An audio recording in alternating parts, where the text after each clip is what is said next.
గత 3 సంవత్సరాల నుండి ఇక్కడ సర్వీసెస్. నీ పేరమ్మా? Sir Durgabai sir. Durgabai. 3 years నుంచి చేస్తున్నాను సార్. ఓకే అమ్మా. నీ ఏం చేస్తావు మనం? నేను medical officer sir. Medical officer. నువ్వమ్మా? Staff nurse. పేరు Suvarna sir. Suvarna. Drum friends ఏంటమ్మా ఏంటి చెప్పండి. సార్ మన పిహెచ్సి హాస్పిటల్ పరిధిలో 35,000 జనాభా ఉంది సార్. మనకు 8 ఆయుష్మాన్ ఆరోగ్య మందిరాలు ఉన్నాయి సార్. మనకు యావరేజ్గా రోజుకి 70-80 ఓపీ నమోదు అవుతుంది సార్. 70-80 ఉంటుంది sir. Inpatients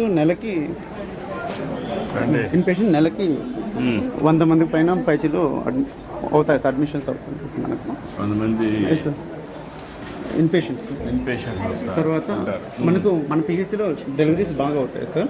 and average 30 to 40 normal deliveries అవుతాయి సార్. నెలకు అవుతాయి సార్. తర్వాత యావరేజ్ ఒక డెలివరీ ఉంటుందా? 30-40 అంటే ఒకటి కంటే ఎక్కువ ఉంటాయి. యాక్చువల్లీ మనకు సంజీవిని సర్వీసెస్ 1 వీక్ నుంచి మనం ఇస్తున్నాం సార్. ఓకే. దాని గురించి ఇక్కడ రిసెప్షన్ అయ్యేది దగ్గర ఇక్కడ నుంచి కోఆర్డినేట్ చేస్తారు. ఓకే. నువ్వు గవర్నమెంట్ నుంచా ప్రైవేట్ నుంచి వచ్చేప్పుడు? గవర్నమెంట్ ట్రైనింగ్ అయ్యావు. Okay sir. So with your permission మనకు వీపాడ్ రూమ్లో కేస్ ప్రజెంటేషన్ ఉంటుంది సార్. Hour deputy. నమస్కారం అమ్మా. నమస్తే అమ్మా. రండి కూర్చోండి.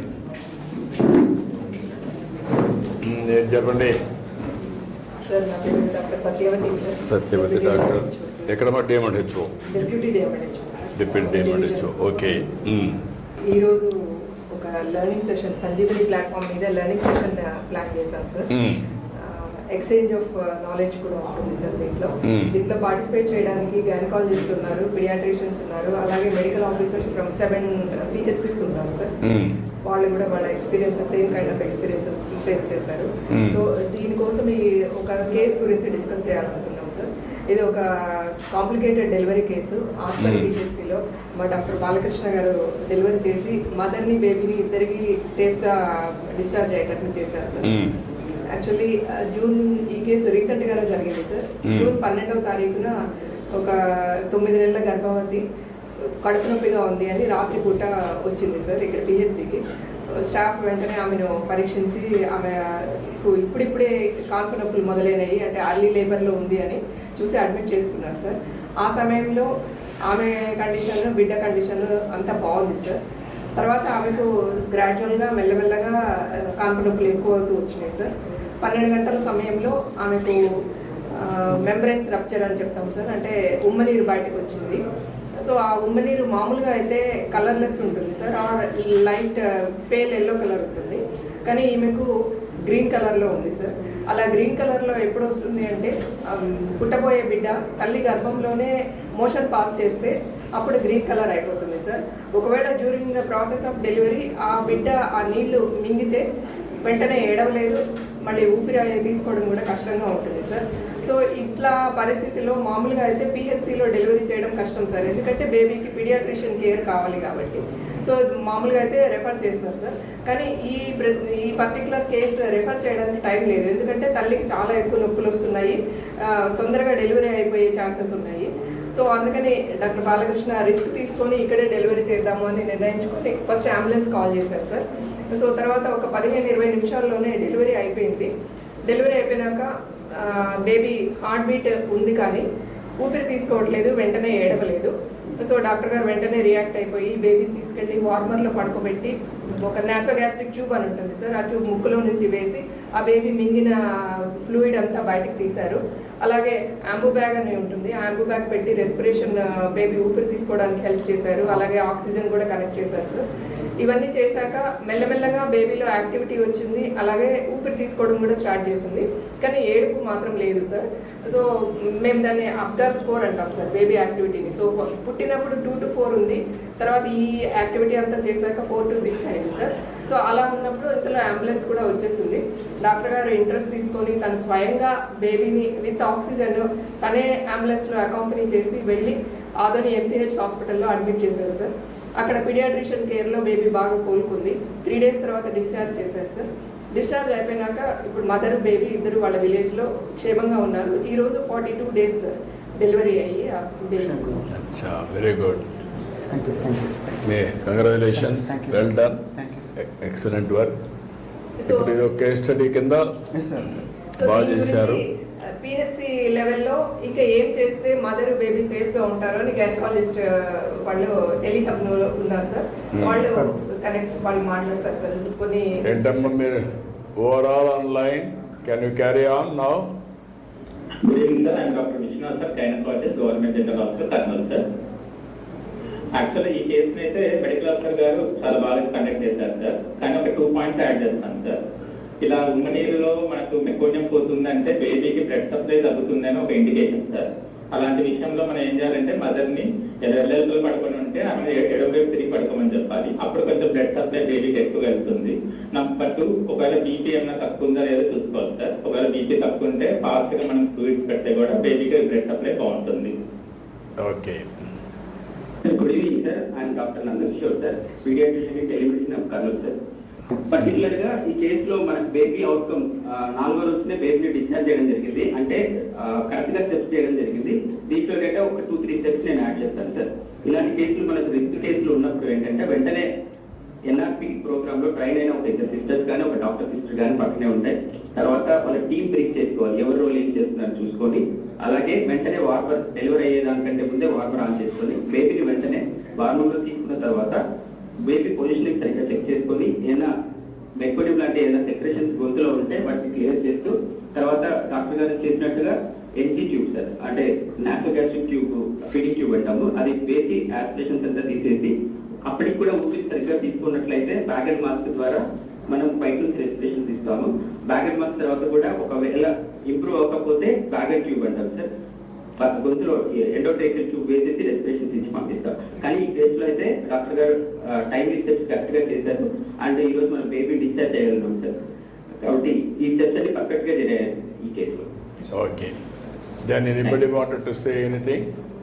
ఇప్పుడు ది కేస్ స్టడీ ఫర్ అందరికీ బాలకృష్ణ గారు ఇమ్మీడియట్గా యాక్ట్ చేయడం, దానిపైన బేబీ సేవ్ కావడం, ప్రొటెక్ట్ చేయడం, ఎలాంటి డిజబిలిటీస్ లేకుండా దీన్ని ఒక టైమ్లీ యాక్షన్ వల్ల కానీ అదే మరిగా తన రెస్పాన్సిబిలిటీ తీసుకోవడం కానీ రెంటి వల్ల కూడా చాలా వరకు సేవ్ చేయగలిగారు. చాలా మంచి పని. దీనిపైన మీరందరూ వాల్యూ అడిషన్ ఇచ్చి ఇలాంటి నాలెడ్జ్ని కేస్ స్టడీస్ కింద తీసుకొని వాల్యూ అడిషన్ కూడా చేసి ఇంకా ఏం చేస్తే బాగుంటుంది అలాంటి సూచన కూడా ఇచ్చిన తర్వాత అవి కూడా అప్డేట్ చేస్తే రేపు ఎప్పుడైనా ఇలాంటి కేసులు వచ్చినప్పుడు దిస్ ఈజ్ ది నాలెడ్జ్ కంటిన్యూస్గా అప్గ్రేడేషన్ చేసుకోవడం. ఎవరికైనా ఇలాంటి కేసులు వచ్చినప్పుడు వాళ్ళు ఇమ్మీడియట్గా దీన్ని ఒక ఎగ్జాంపుల్గా తీసుకొని రెఫరెన్స్గా తీసుకొని వాళ్ళు కూడా యాక్ట్ చేస్తూ వస్తే further and further knowledge update అవుతుంది. One is global best practices తీసుకోవడం, అవన్నీ మనం స్టడీ చేయడం, దానిపైన మనం ప్రాక్టికల్గా టైం టు టైం యాడ్ చేసుకుంటూ ముందుకు పోతే the best way we can deliver results. I'm very happy. This is where ఈరోజు మీకు సంజీవిని ప్రాజెక్ట్ ఏంటంటే ప్రపంచంలో ఉండే నాలెడ్జ్ ఇక్కడికి తీసుకొచ్చి టెక్నాలజీ కూడా ఉపయోగించి టైమ్లీ హైబ్రిడ్ మోడల్లో ఒక పక్క ఫిజికల్ ఒక పక్క వర్చువల్ ఇలాంటి కన్సల్టేషన్స్ పెట్టుకొని మనం ఎక్కడికక్కడ వాల్యూ అడిషన్ చేసుకుంటూ ముందుకు పోతే రేపు రాబోయే రోజుల్లో చాలా వరకు నాలెడ్జ్ మన దగ్గర ఇన్ హౌసే ఉంటుంది. కేస్ స్టడీస్ ఉంటాయి. It will be proven knowledge. రేపటి నుంచి మనం ఏది చేయాలన్నా కూడా ఒక ప్రూవన్ నాలెడ్జ్ ఉంటుంది. నేను కూడా ఆలోచించేది 5 కోట్ల మంది ప్రజలు ఉన్నారు. మన దగ్గర ఒక 70-80 లక్షలు వల్నరబుల్ పేషెంట్స్ ఉన్నారు. ఇలాంటి రెగ్యులర్గా వచ్చేటివి డెలివరీ కేసెస్ కానీ ఇంకా చైల్డ్ వెల్త్ కానీ మెటర్నిటీ కానీ సో మెనీ డీటెయిల్స్ అని వస్తాయి. వీటన్నింటిపైన డాక్టర్స్ కూడా వినూత్నంగా క్రియేటివ్గా మీరు ఆలోచించి ఎప్పటికప్పుడు కానీ మీరు టెస్ట్ చేయగలిగితే which is working which is not working, ఇంకా బాగా చేయాలంటే ఏం చేసి ఉండాలి, అలాంటి ప్రూఫ్ ఆఫ్ కాన్సెప్ట్ కూడా తీసుకొని యాడ్ చేయాల్సిందిగా నేను కోరుకుంటూ వండర్ఫుల్ ఎక్స్పీరియన్స్. నేను కూడా దీన్ని స్టడీ చేస్తున్నాను.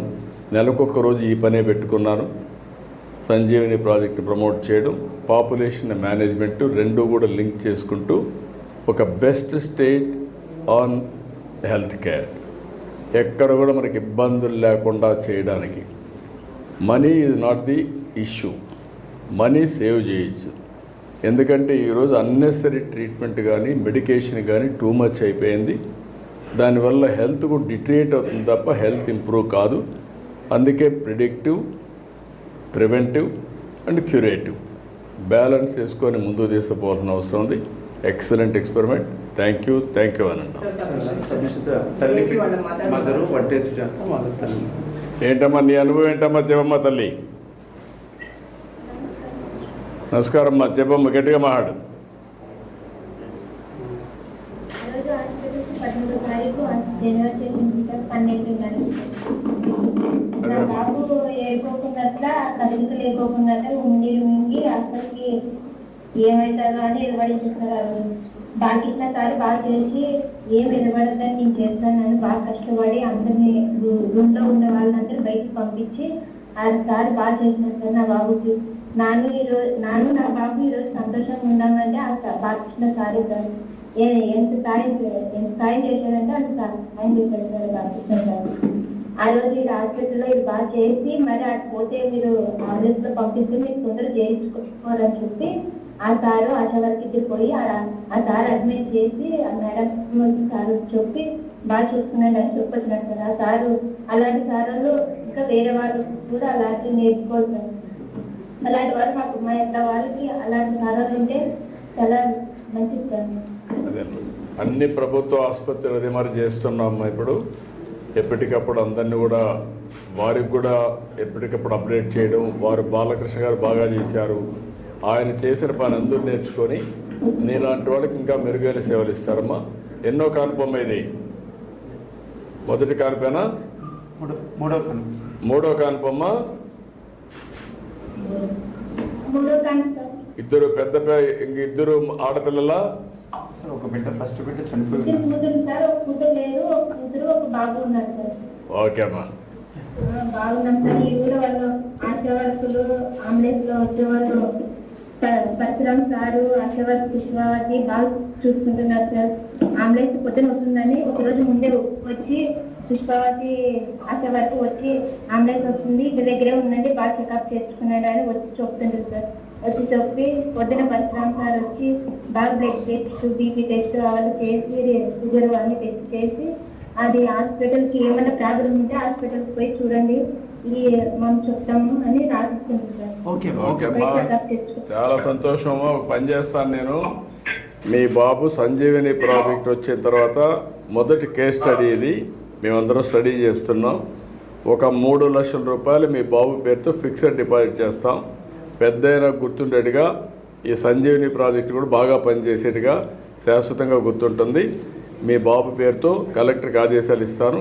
3 లక్షల రూపాయలు ఫిక్స్డ్ డిపాజిట్ చేస్తాం. సంతోషమా? ఓకే అమ్మా, గుడ్. ఓకే అమ్మా.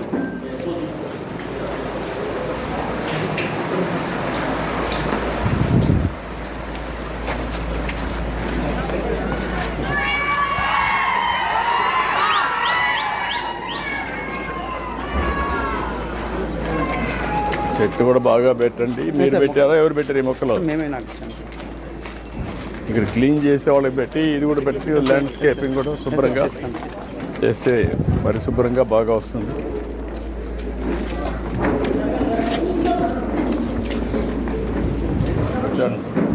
కూర్చోండమ్మా. ఏంటమ్మా? గుడ్.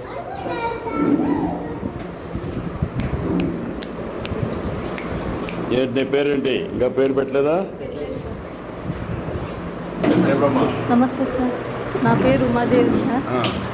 మా హస్బెండ్ పేరు రాముడు. నాకు 4 కూతుర్లు సార్. 4 కూతుర్లమ్మా? ఓకే. అంటే మా ఇంకేంటి నువ్వు ఏమన్నా చెప్పాలా? ఏంటి మీ అనుభవాలు ఏంటి? హాస్పిటల్ బాగుంది సార్. ఇక్కడ హాస్పిటల్ అన్ని విధంగా కూడా బాగా చూసుకుంటారు. ప్లస్ ఆశా వర్క్ కూడా బాగా చూసుకుంటారు సార్. డెలివరీ కూడా మంచిగా చేస్తున్నారు సార్. అన్ని ఫెసిలిటీస్ బాగుంటాయి. ఇప్పుడు మేము సంజీవిని ప్రాజెక్ట్ పెట్టాం. కాల్ చేసినాం సార్. మీరు అవన్నీ దానివల్ల మీకు లాభం ఉందమ్మా లాభం ఉంది సంజీవని ప్రాజెక్ట్ వల్ల? ఉంది సార్. ఏంటి ఏం అర్థం చేసుకున్నారు మీరు సంజీవని ప్రాజెక్టు? మేము ఇంట్లోనే ఉండి అన్నీ కనుక్కోవచ్చు సార్. టోల్ ఫ్రీ నెంబర్ కూడా చెప్పారు 155337 అని. ఆ నెంబర్ మళ్ళీ డాక్టర్ని కూడా ముందుగానే బుక్ చేసుకోవచ్చు, మీరు వచ్చి చూసుకువెళ్ళచ్చు అని చెప్పారు. తర్వాత పాప వెయిట్ అడిగారు సార్. తర్వాత వచ్చి పిల్లలు ఎంత ఇంజక్షన్లు ఏమేసారు, ఎలా ఉంది అన్నీ అడిగారు సార్. అంతా బాగుంది సార్. సిస్టమేటిక్గా ఉందా? సిస్టమాటిక్గా ఉంది సార్. దీనివల్ల లాభం ఉంటుంది దీర్ఘకాలంలో? ఉంటుంది సార్. నాకు ఇప్పుడు మారుమూల గ్రామంలో ఉన్న వాళ్ళు మేము సార్. అడుగు ఒకసారి రాకుండా ఎప్పుడు రావాలనో వెయిట్ చేయకుండా అవును సార్. అన్నీ చేస్తున్నాం. బాగుంది సార్. యా. ఏంటమ్మా నువ్వేంటమ్మా? ఇప్పుడు నీకు ఎప్పటికప్పుడు పిలుస్తున్నారమ్మా? ఏఎన్ఎం వస్తా ఉందమ్మా? ముందుకి ఇప్పటికి నువ్వు భర్తవా? ఏంటి చెప్పు, ఎన్నో కాన్పు? 5వ కాన్పు సార్. 5వ 5వ కాన్పు. కాన్పు. ఫస్ట్ బాబు చనిపోయినాడు సార్ డెలివరీ అయినా, కర్నూలులో కాన్పోయింటే డెలివరీకి. మరి తర్వాత పాప సార్, మరి తర్వాత బాబు చనిపోయినాడు సార్. మరి తర్వాత పాప మళ్ళీ ఇప్పుడు ప్రెగ్నెన్సీ ఎన్నేళ్ళు సార్. ఇప్పుడు ఈ నువ్వు కాన్పుల అనుభవం ఉంది కదమ్మా, అప్పటికి ఇప్పటికి డిఫరెన్స్ ఏంటి సంజీవనిలో? బాగుండదు సార్. అన్ని ట్రీట్మెంట్లు అన్ని సంజీవని గురించి అన్నీ చెప్తున్నారు. అన్నీ ఏమేమి తీసుకోవాలో అన్నీ ఆరోగ్యంగా అన్నీ చెప్తున్నారు సార్. ఈ ప్రాజెక్ట్ వల్ల కొంచెం బెటర్గా అయిందా? బాగుంది సార్. అంటే నువ్వు కూడా బాధ్యత తీసుకుంటున్నావా? ఆవిడ బాధ్యత నీకు కూడా బాధ్యత ఉందా? ఇద్దరు కలిసి చేసుకుంటున్నారా?